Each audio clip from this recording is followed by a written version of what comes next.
ETF index mutual funds నేర్చుకుని stock మార్కెట్లో రాణించాలనుకుంటున్నారా? వెంటనే ఈ నెంబర్కి కాల్ చేయండి. సార్ నమస్తే సార్ గిరిబాబు గారు. నమస్తే సార్.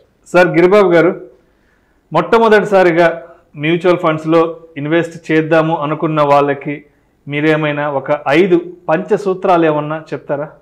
వెరీ గుడ్ క్వశ్చన్ అండి. ఇన్వెస్ట్మెంట్స్ గురించి ఆలోచిస్తున్నప్పుడు స్టాక్ మార్కెట్ అనేది అందరికీ గుర్తొచ్చే ఒక ముఖ్యమైన ఇన్వెస్ట్మెంట్ పథకం.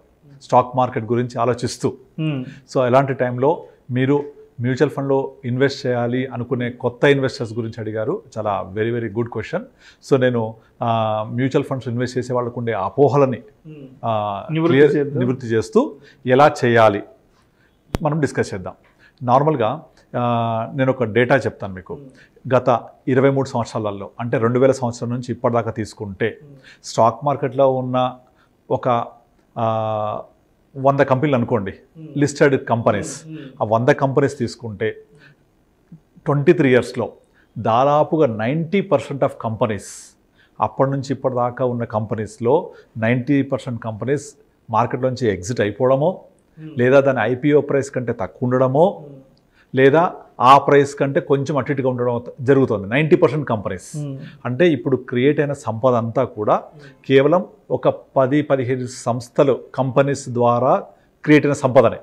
కానీ ఇదే 23 సంవత్సరాలలో ఏవైతే మ్యూచువల్ ఫండ్స్ ఎగ్జిస్ట్ అయినాయో 23 ఇయర్స్ బ్యాక్, ఇవాళ చూసుకుంటే దాదాపుగా ప్రతి ఫండ్ కూడా మోర్ దెన్ 15-18% CAGR క్రియేట్ చేశాయి.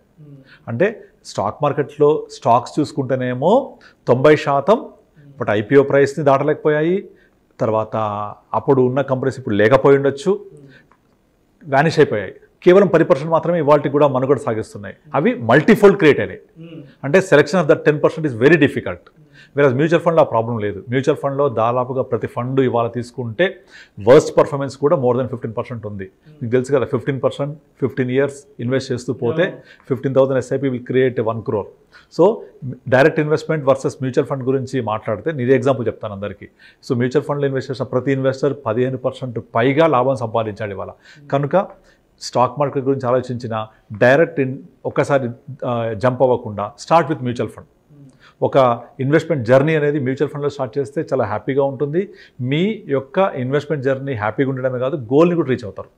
సో కనుక ఇప్పుడు ఇలా ఇన్వెస్ట్మెంట్ చేయాలనుకునే వాళ్ళ కోసం ఫస్ట్ అండ్ ఫార్మోస్ట్ రూల్ ఏంటంటే, ఫాలోవర్స్ రూల్ ఏంటంటే, వాట్ ఈజ్ మై గోల్? నా గోల్ ఏంటి? ఎందుకు ఇన్వెస్ట్ చేస్తున్నా? అసలు ఎస్, మ్యూచువల్ ఫండ్స్ గొప్పతనం ఏంటంటే మీ గోల్ 1 డే కోసం అయితే కూడా there are funds, overnight funds ఉంటాయి. నేను ఒకరోజే పెడతాను అంటే ఒకరోజు మీరు అనుకోవచ్చు అది గోలా అని. కంపెనీస్ ఉంటాయి, పెద్ద పెద్ద కంపెనీస్, వాళ్ళ దగ్గర కొన్ని 100 కోట్లు ఉంటాయి. శాలరీస్ కోసం కొన్ని పక్కన పెడుతూ ఉంటారు. అవి శుక్రవారం వేసేస్తారు, సోమవారం తీసేస్తారు. ఓవర్ నైట్ ఫండ్స్ అంటారు. లిక్విడ్ ఫండ్స్ ఉంటాయి. ఇవి 2 days 3 days కోసమే, మ్యాక్సిమం 1 week, అంతకుమించి ఉండవు. అంటే అక్కడ నుంచి స్టార్ట్ చేసి నేను నా రిటైర్మెంట్ కోసం లేదా నా పిల్లలు నెక్స్ట్ జనరేషన్ కోసం ఇన్వెస్ట్ చేయడానికి అంటే కూడా, అంటే ఒకరోజు మొదలుకొని 100 సంవత్సరాల వరకు, అంటే అంత లాంగ్ టర్మ్ ఇన్వెస్ట్ చేయాలనుకునే వాళ్ళకు కూడా ఫండ్స్ అవైలబుల్ ఉంటాయి. ఇక్కడంతా ఏంటి, నేను ఎందుకోసం ఇన్వెస్ట్ చేస్తున్నా, నేను ఇవాళ ఇన్వెస్ట్ చేసేది దేనికోసం, ఏ గోల్ రీచ్ అవ్వడం కోసం అని ఆలోచన చేసుకొని మన గోల్ రీచ్ అవ్వడానికి ఏ ఫండ్స్ అయితే సూటబుల్ ఉంటాయి అనేది మనము అసెస్ చేసుకోవాలి. మనం చేయలేకపోతే we have to approach financial advisors, ఆర్థిక నిపుణులు, ఆర్థిక సలహాదారులని అడిగితే మన గోల్కి సూటబుల్ అయ్యే ఫండ్స్ వాళ్ళు చెప్తుంటారు. సో ఆ ప్రకారంగా ఇన్వెస్ట్ చేసుకోవాలి. అంతేగాని మామూలుగా నేను ఒక బెస్ట్ ఫండ్ ఇన్వెస్ట్ చేస్తాను, ఒక బెస్ట్ ఫండ్ చెప్పండి అంటే బెస్ట్ ఫండ్ ఎప్పుడూ ఉండదు, ఏది ఉండదు. ఒక సూటబుల్ ఫండే ఉంటుంది. మనం ఎదురు కూడా చెప్పినట్టు ఒక డ్రెస్ అనేది ఒక హీరో వేసుకుంటే ఆ హీరోకి సూటబుల్, అది మనకు సూటబులా కాదా అనేది మనం వేసుకుంటే కానీ తెలియదు. కనుక అతనికి బాగుందని మనం వేసుకుంటే ఇమిటేషన్ ఎప్పుడు కరెక్ట్ కాదని. కనుక మన గోల్ ఏంటి, నీడ్ ఏంటి, రిక్వైర్మెంట్ ఏంటి, దాని ప్రకారంగా మన యొక్క ఇన్వెస్ట్మెంట్ జర్నీ స్టార్ట్ అవ్వాలి. సో అప్పుడు మన ఇన్వెస్ట్మెంట్ జర్నీ స్టార్ట్ అయినప్పుడు ఈ మధ్యలో జరిగే ఒడిదుడుకులు ఎందుకు చెప్తున్నానంటే, స్టాక్ మార్కెట్ ప్రయాణం ఎప్పుడూ ఒడిదుడుకులే ఉంటాయి. ఎప్పుడు స్టాక్ మార్కెట్ స్మూత్గా వెళ్ళదు, ECG లాగా వెళ్తూ ఉంటుంది. ECG ఎలాగైతే గ్రాఫ్ అప్ అండ్ డౌన్ ఉంటే మనిషి బ్రతికున్నట్టో, స్ట్రైట్ లైన్ ECGs మనిషి లేనట్టే. కనుక అప్ అండ్ డౌన్ అనేది స్టాక్ మార్కెట్కి ఆత్మ లాంటిది. ఎంత వొలటాలిటీ ఉంటే అంత ఎక్కువ రిటర్న్స్ ఇస్తుంది. దీన్ని తట్టుకొని మనం ప్రయాణం చేయాలి అంటే గోల్ పెట్టుకొని ప్రయాణం చేయాలి. ఇప్పుడు మనము ఒక కార్లో వెళ్తున్నాం అనుకోండి, జర్నీ ఎప్పుడు కూడా స్మూత్ రోడ్ ఉండదు కదా, మధ్య మధ్యలో గతుకుల రోడ్లు ఉంటాయి, ఊర్లు వస్తూ ఉంటాయి, ఆగిపోతుంది, అవన్నీ అర్థం తెలుసు మనకు. అలాగే ప్రయాణం కూడా ఉంటుంది. కానీ గతుకుల రోడ్ అని ఆగిపోతాం మనం, మన జర్నీ గమ్యం చేరే వరకు ఆగదు కదా. అలా గమ్యం చేరడం కోసం మన యొక్క ఇన్వెస్ట్మెంట్ జర్నీ కూడా వెళ్ళాలి. కనుక goal is the first and foremost thing to decide wear to invest. ఇది ఫస్ట్ గోల్. దాని తర్వాత ఫండ్ సెలెక్షన్. ఈ ఫండ్ సెలెక్షన్ వచ్చేసి మళ్ళీ ఈ ఫండ్ సెలెక్షన్ కూడా దాదాపుగా చాలామంది చెప్తుంటారు, మీరు స్మాల్ క్యాప్ ఫండ్ ఇన్వెస్ట్ చేయండి, ఇంకొక పలానా కంపెనీ స్మాల్ క్యాప్ పెట్టండి, పలానా కంపెనీ మిడ్ క్యాప్ పెట్టండి అని చెప్తుంటారు. అంటే ప్రతి ఒక్కళ్ళకు ఒకే మందు ఇచ్చినట్టు ఇది. సో ఒక డాక్టర్ దగ్గరికి ఒక 3-4 పేషెంట్ వెళ్ళి 3-4కి సిమిలర్ కైండ్ ఆఫ్ ప్రాబ్లం ఉన్నా సేమ్ మెడిసిన్స్ రాయడు కదా. సో డాక్టర్ ప్రిస్క్రైబ్ చేసే ముందు డయాగ్నోస్ చేస్తాడు ఫస్ట్, వీళ్ళ సమస్య కారణం ఏంటి. సమస్య ఒకటే కానీ కారణాలు వేరవచ్చు. మీ యొక్క వయసు ఎంత, ఫిజిక్ ఎంత, మీ యొక్క నేపథ్యం ఏంటి, మీ యొక్క అలవాట్లు ఏంటి, స్థితిగతులు ఏంటి, వాటన్నిటి బేరీ చేసుకొని మెడిసిన్స్ ప్రిస్క్రైబ్ చేస్తాడు. అంతేగాని లాంగ్ టర్మ్ అంటే కంపల్సరీ స్మాల్ క్యాప్ అంటే దాని జర్నీ చాలా ఒడిదుడుకులు ఉంటుంది, చాలా వొలటైల్గా ఉంటుంది, అర్థం చేసుకోవడం కష్టం, తట్టుకోవడం కష్టం. కనుక కొంతమంది చెప్పేస్తూ ఉంటారు స్టాక్ మార్కెట్లో టిప్స్ ఇచ్చేవాళ్ళు, వాళ్ళు మీకు మ్యూచువల్ ఫండ్ ఏం లేదండి, ఒక స్మాల్ క్యాప్ పెట్టేసేయండి, ఒక పలానా కంపెనీ స్మాల్ క్యాప్ పెట్టేయండి అని చెప్తుంటారు. ఎప్పుడు ఆ పని చేయొద్దు. ఎప్పుడు కూడా మనము సెలెక్షన్ ఆఫ్ ఫండ్స్ అనేది ఒక పోర్ట్ఫోలియో లాగా చూడాలి. అంటే పోర్ట్ఫోలియో అంటే మనము ఇప్పుడు ఒక క్రికెట్ మ్యాచ్ ఉంది, అందరూ బ్యాట్స్మెన్స్ని పెట్టి ఆడగలమా? Because cricket is related to score కాబట్టి, రన్స్ కాబట్టి అందరు బ్యాట్స్మెన్స్ వచ్చి ఆడలేము, అందరు బౌలర్స్తో కూడా ఆడలేము. We need specialist batsmen, specialist bowler, specialist allrounders, ఒక వికెట్ కీపర్, అలాగే ఒక టీమ్. అలాగే మ్యూచువల్ ఫండ్స్ కూడా ఒక portfolio is like a team. నా పోర్ట్ఫోలియో 15% CAGR ఇస్తుందా లేదా, 12% CAGR ఇస్తుందా లేదా, ఇది చూడాలి.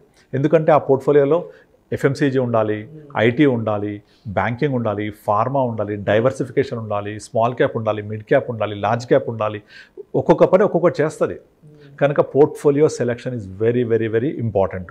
ఇదైన తర్వాత మన ఇన్వెస్ట్మెంట్స్ ఇంతకుముందు చెప్పినట్టు డైవర్సిఫై కూడా ఉండాలి, డైవర్సిఫికేషన్ ఉండాలి. అన్నీ తీసుకెళ్ళి ఇప్పుడు నార్మల్గా 2006, 7, 8లో రియల్ ఎస్టేట్ బూమ్ నడిచినప్పుడు మీరు ఇన్ఫ్రా అని ఉంది అంటే చాలు పరిగెత్తుడే, అది రియల్ ఎస్టేట్ ఉందంటే పరిగెత్తుడే. దాంతో పెరుగుతున్నాయి కదా, అందరు తీసుకెళ్ళి ఒకే ఫండ్స్లో పెడితే 2008 నుంచి 2023 ఇన్ని సంవత్సరాలలో కూడా ఆ ఫండ్స్ పర్ఫార్మెన్స్ చేయలేదు. బికాజ్ ఆ సెక్టర్ మొత్తం పడిపోయింది. ఈ రోజుకి ఇంకా అప్పుడున్న ప్రైస్ లేవు. DLF అప్పుడు 1100 ఉండే, ఇవాళకి ఆ ప్రైస్ రాలేదు, సగం కూడా కాలేదు. అలాగే IT బూమ్ 2000లో వెరీ వెరీ హై ఉండే. అంటే IT బూమ్ నడిచినప్పుడు ఇన్ఫోసిస్, విప్రో లాంటివి చాలా హై ప్రైస్ ఉన్నాయి. ఇవాళ అప్పుడు ఇన్వెస్ట్ చేసిన వాళ్ళు కనుక ఇవాళ చూస్తే వాళ్ళ రేట్ ఆఫ్ రిటర్న్ హార్డ్లీ 5-6% కూడా లేదు. అంటే ఎంట్రీ ఈజ్ ఇంపార్టెంట్, ఆ డైవర్సిఫికేషన్ ఇంపార్టెంట్. మీరు డైవర్సిఫికేషన్ చేసినప్పుడు ఏమవుతుందంటే మనం ఒక దగ్గర స్ట్రక్ అవ్వం, ఇరుక్కుపోం. ఒక సెక్టార్ పర్ఫామ్ చేస్తే ఇంకో సెక్టార్ పర్ఫామ్ చేస్తుంది. సో ఓవరాల్గా అగైన్ పోర్ట్ఫోలియో. సో ఇప్పుడు FMCG పర్ఫామ్ చేయట్లేదు, బ్యాంకింగ్ చేస్తాయి, బ్యాంకింగ్ చేయట్లేదు, IT చేస్తాయి. ఇప్పుడు ప్రజెంట్ IT ఫుల్ డౌన్లో ఉంది. ITలో కొంచెం ఇన్వెస్ట్ చేయాలి, FMCG కొంచెం ఇన్వెస్ట్ చేయాలి. డిఫెండింగ్ సెక్టార్ అది, value category, growth category, blend category ఉంటాయి, అంటే హైబ్రిడ్ ఫండ్స్ అని ఉంటాయి. ఇట్లా గ్రోత్, వాల్యూ ఈ కేటగిరీ చూసుకొని మనము నష్టభయం తట్టుకుంటూ ఎలా ఇన్వెస్ట్ చేయాలి అనేది మనం ప్లాన్ చేసుకోవాలి. ప్లాన్ చేసుకొని డైవర్సిఫికేషన్ చేసుకోవాలి. తర్వాత ఫండ్ సెలెక్షన్లో కాంబినేషన్ ఉండాలి, పోర్ట్ఫోలియో ప్రిపేర్ చేసుకోవాలి. అవి చేసుకుంటూ మనం పెట్టిన ఇన్వెస్ట్మెంట్ ఇన్ఫ్లేషన్ని బీట్ చేస్తుందా లేదా, this is foremost rule. And inflation beat చేయకపోతే ఏ ఇన్వెస్ట్మెంట్ కూడా సరైనది కాదు. ఇప్పుడు కొంతమంది అమ్మో నాకు నష్టభయం వద్దు, నేను అన్ని తీసుకొని డెట్ ఫండ్లో పెట్టుకుంటా అంటారు. డెట్ ఫండ్ పెట్టుకుంటే అది బ్యాంక్ అంటే కొంచెం ఎక్కువ ఇస్తారు అంతే. Just bank plus FD plus kind of returns. FD plus kind of returns పెట్టుకొని నేను నా రిటైర్మెంట్ గోల్ వెళ్తా అంటే కరెక్ట్ కాదు, వర్కౌట్ కాదు. అలా అని చెప్పేసి నేను ఒక 6 months 1 year కోసం పెడతాను స్మాల్ క్యాప్లో పెట్టడం కరెక్ట్ కాదు. సో నా గోల్ ఏంటి, నీడ్ ఏంటి, రిక్వైర్మెంట్ ఏంటి, ఇది ఇన్ఫ్లేషన్ బీట్ చేస్తుందా లేదా, అంటే అగైన్ మన పోర్ట్ఫోలియో ఇన్ఫ్లేషన్ని బీట్ చేసేలాగా ఉందా లేదా. So create your own portfolio. So చాలామందికి వాళ్ళ యొక్క ఫ్రెండ్స్, కొలీగ్స్, ఇంటి పక్క వాళ్ళు సజెస్ట్ చేసేస్తూ ఉంటారు. కానీ వాళ్ళకి తెలియని విషయం ఏంటంటే ఎవరి క్వశ్చన్ పేపర్ వాళ్ళకే ఉంటుంది, ఎవరి క్వశ్చన్ పేపర్ వేరే వేరే క్వశ్చన్స్తో ఉంటుంది. అంత పక్కోడిని చూసి కాపీ కొడితే డెఫినెట్లీ ఫెయిల్ అవుతాం. ఎందుకంటే పక్కవాడి రిస్క్ అపడేట్ ఏంటి, ఇన్కమ్ లెవెల్స్ ఏంటి, సోర్స్ ఆఫ్ ఇన్కమ్ ఎంత కాలం ఇన్వెస్ట్ చేస్తున్నాడు, అతని గోల్స్ ఏంటి, దాన్ని బట్టి అతను డిసైడ్ చేసుకున్నాడు. కానీ మనం పక్కోడు పెట్టాడు కానీ అదే ఫండ్స్ మనం పెట్టుకుంటే అతను ఎప్పుడు ఎగ్జిట్ అవ్వాలో అప్పుడు ఎగ్జిట్ అవుతాడు, మనం ఎగ్జిట్ అవుతామా? ఇక్కడ మీరు ఎక్కడైనా చెక్ చేసుకోండి, ఒక పలానా ఫండ్లో కొనండి, ఇక్కడ ఎంటర్ అవ్వండి, ఈ ఫండ్స్ కొనండి అంటారు, కానీ ఈ ఫండ్లోంచి ఎగ్జిట్ అవ్వండి అని ఒక్కరు కూడా చెప్పారు. సో మీకు ఎంటర్ అవ్వడమే కాదు, ఎగ్జిట్ కూడా తెలియాలి.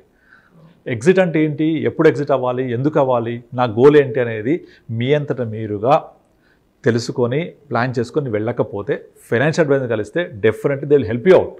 ఇప్పుడు ఆ హెల్త్ కోసం అయితే డాక్టర్ని కలుస్తాం, లీగల్ కోసం లాయర్ని కలుస్తాం, అట్లాగే ఫైనాన్షియల్ అడ్వైజర్ని కలిస్తే మీ యొక్క ఆర్థిక సంబంధించిన అన్ని రకాల ప్లానింగ్స్, ఫైనాన్షియల్ గోల్స్ని మీట్ అవ్వడానికి హెల్ప్ చేస్తారు. సో మనకు ఆర్థిక నిపుణులు, ఫైనాన్షియల్ అడ్వైజర్స్ చాలామంది ఉన్నారు.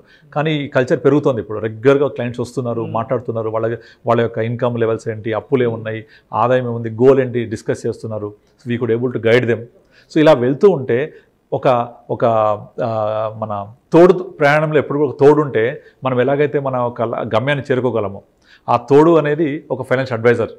ఆ తోడు అనేది మనము ఎటు వెళ్తున్నామో ఒక చెప్పే దిక్సూచి లాంటిది.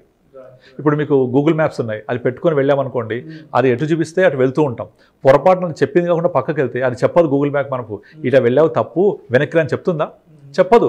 మళ్ళీ అటు వెళ్తే కూడా ఇంకో రూట్ చూపిస్తుంది, మళ్ళీ అటు వెళ్తే ఇంకో రూట్ చూపిస్తుంది. అది ఎప్పటికప్పుడు మనల్ని రీరూట్ చేస్తూ ఉంటుంది. కానీ ఇది తప్పు వెనక్కి అని చెప్పరు. But financial advisor will guide you. ఈ ఫండ్స్లో ఇన్వెస్ట్ చేస్తే ఇంత రిస్క్ ఉంటుంది, ఇది చేయాలా వద్దా చేయాలా, కరెక్ట్గా గైడ్ చేస్తూ ఉంటారు. So entry level, exit level. ఇప్పుడు థీమాటిక్ ఫండ్స్ ఉంటాయి. మీరు 2020 టైంలో, 2021 కరోనా టైంలో డైరెక్ట్ ఇన్వెస్ట్ చేసిన దాదాపుగా డైరెక్ట్ ఇన్వెస్టర్స్ అందరూ కూడా వాళ్ళ యొక్క పోర్ట్ఫోలియో 70% టెక్ ఫండ్స్తో నింపేశారు. థీమాటిక్ ఫండ్స్, స్మాల్ క్యాప్స్ నింపేశారు. అవి తర్వాత 2021 అక్టోబర్ తర్వాత బ్లీడింగ్ లిటరల్లీ చాలా పడిపోయినాయి. అర్థం కావట్లేదు. మొత్తం తీసుకెళ్ళి టెక్నాలజీ ఫండ్స్ పెట్టేశారు, థీమాటిక్ ఫండ్స్. మీరు చెక్ చేసుకుంటే data is sowing direct investors అందరూ తీసుకెళ్ళి 70% తీసుకెళ్ళి మొత్తం ఒకటే ఫండ్లో, ఎందుకంటే అది బాగా పర్ఫామ్ చేస్తున్నట్టు కనిపిస్తోంది. ఏ ప్లాట్ఫామ్ ఓపెన్ చేసినా కూడా హైయెస్ట్ పర్ఫార్మింగ్ రేటింగ్ చూడడము, హైయెస్ట్లో ఉంది, 30%, 40%. సో పెట్టాయి. కానీ ఎందుకు పెరిగింది, రీజన్ ఏంటి, గతంలో ఏం జరిగింది, ఎందుకు ఈ ఫండ్స్ పెరిగాయి, రేపు భవిష్యత్తు ఏంటి, ఎవ్వరూ దాన్ని అసెస్ కూడా చేయలేదు. అందుకే ఒక అడ్వైజర్ మాత్రం ఎప్పుడూ తప్పు చేయడు. నేను చూస్తుంటాను కదా, అడ్వైజర్స్ ఎప్పుడు తీసుకెళ్ళి ఒక బాస్కెట్లో ఆల్ ఎగ్స్ పెట్టాడు. అన్ని ఎగ్స్ ఒక బాస్కెట్లో పెట్టకూడదని ఒక థంబ్ రూల్ ఉంటుంది. సో ఆ టెక్నాలజీ సెగ్మెంట్ పెరిగితే కూడా కొంచెం అలొకేషన్ తీసుకోవాలి. లైక్ 5%, 10%, 90% ఇంకో చోట్ల అలొకేషన్ తీసుకోవాలి. అలా మొత్తం పోర్ట్ఫోలియో డిజైన్ చేసుకోవాలి. డిజైన్ చేసుకుంటే ఆటోమేటిక్గా ఒకటి కాకపోయినా ఇంకొకటి మీకు రిటర్న్స్ జనరేట్ చేస్తూనే ఉంటుంది. You have to look at the portfolio level, not at a fund level. ఇప్పుడు చూస్తే టెక్నాలజీ ఫండ్ పడిపోయి ఉన్నాయి కదా. సో వాళ్ళందరూ మొత్తం ఒక దగ్గర పెట్టి లాస్ అయిపోయి ఇప్పుడు బాధపడుతున్నారు. మళ్ళీ కొంచెం పికప్ అవుతున్నాయి ఇప్పుడు. కానీ ఈ పికప్ అయినప్పుడు మిగతా ఫండ్స్ అన్ని బాగా పెరిగిపోయి ఉన్నాయి అంటే లాస్ అయినట్టే కదా. బట్ అలా కాకుండా ఒక పోర్ట్ఫోలియో లెవెల్లో మనం ఇన్వెస్ట్ చేసుకుంటే portfolio will give you decent returns. So అందుకే మనం ఎప్పుడు ఇండివిజువల్ ఫండ్ లెవెల్ చూడొద్దు, పోర్ట్ఫోలియో లెవెల్ చూడాలి. నాకేం కావాలి, నా రిటర్న్స్ ఇన్వెస్ట్ బ్రీడ్ చేస్తున్న ఇన్ఫ్లేషన్ ఇవన్నీ చూస్తూ ఎప్పటికప్పుడు రివ్యూ చేయాలి. This is very very important. Review అంటే ఏంటి, ఎవ్రీ 3 ఇయర్స్కి ఒకసారి మార్కెట్ ఎలా పర్ఫామ్ చేసింది, నా ఫండ్ ఎలా పర్ఫామ్ చేసింది. ఒకవేళ 3 ఇయర్స్లో కనుక మార్కెట్ బెంచ్ మార్క్ బీట్ చేయకపోతే నేను ఈ ఫండ్లో ఉండాలా వద్దా అని ఆలోచన చేసి దాన్ని మార్చేసుకోవడమో రివ్యూ చేస్తూ ముందుకెళ్తూ ఉండాలి. అలా అని పెట్టేసి నేను fill it, shut it, forget it అంటే వర్కౌట్ కాదు.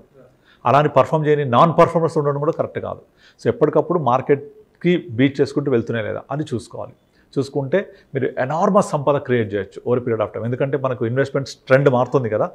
రాబోయే నెక్స్ట్ 10 ఇయర్స్లో ఎవరైతే మ్యూచువల్ ఫండ్ ఇన్వెస్ట్ చేస్తారో వాళ్ళు ఒక మంచి బ్యూటిఫుల్ లైఫ్ లీడ్ చేయడానికి ఒక కావాల్సిన సంపద క్రియేట్ అవుతుంది.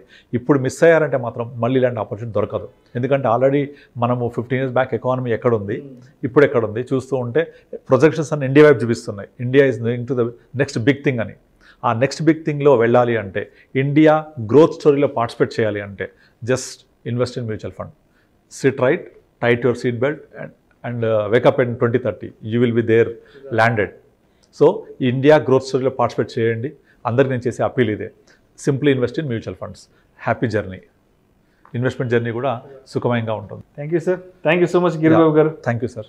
ఫస్ట్ టైం మ్యూచువల్ ఫండ్స్లో ఇన్వెస్ట్ చేసే వాళ్ళు ఎటువంటి జాగ్రత్తలు పాటించాలి, ఎటువంటి విషయాలను తెలుసుకొని ఇన్వెస్ట్మెంట్స్ జర్నీ అనేది స్టార్ట్ చేయాలి అనే అంశం గురించి చాలా క్రిస్టల్ క్లియర్గా తెలియజేస్తారు. Thank you so much sir. Thank you sir. ప్రేక్షకులకు విజ్ఞప్తి, ఈ వీడియోలో ప్రస్తావించబడిన అంశాలు కేవలం ప్రేక్షకులకు అవగాహన కొరకు, ఇన్ఫర్మేషన్ కొరకు, ఎడ్యుకేషన్ పర్పస్ కొరకు మాత్రమే వీటి గురించి ప్రస్తావించడమైనది. పెట్టుబడులు పెట్టే ముందు ఫినాన్స్ ప్రొఫెషనల్ని సంప్రదించి మాత్రమే తుది నిర్ణయం తీసుకోగలరని మా మనవి.